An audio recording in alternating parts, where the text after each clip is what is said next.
বঙ্গোপসাগরের সফল ক্ষেপণাস্ত্র উৎক্ষেপণের মধ্য দিয়ে বাংলাদেশ নৌবাহিনীর বাছড়ি সমুদ্র মহড়া রোববার সমাপ্ত হয়েছে। নৌবাহিনী প্রধান অ্যাডমিরাল এম নাজমুল হাসানের আমন্ত্রণে অন্তর্বর্তীকালীন সরকারের উপদেষ্টারা বিশেষ অতিথি থেকে বানৌজা খালিদ বিন ওয়ালিদ থেকে সমাপনী দিবসের মহড়া সমূহ প্রত্যক্ষ করেন। এছাড়াও নৌবাহিনীর এই মহড়ায় অন্যান্য উচ্চপদস্থ সামরিক ও অসামরিক কর্মকর্তারা উপস্থিত ছিলেন।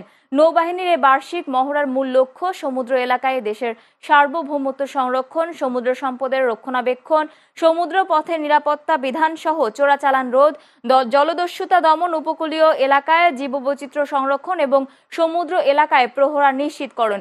এছাড়াও উপস্থিত অতিথিরা দেশের সমুদ্র সীমা রক্ষার পাশাপাশি জাতীয় অর্থনীতিতে বাংলাদেশ নৌবাহিনীর সক্রিয় ভূমিকারও প্রশংসা করেন।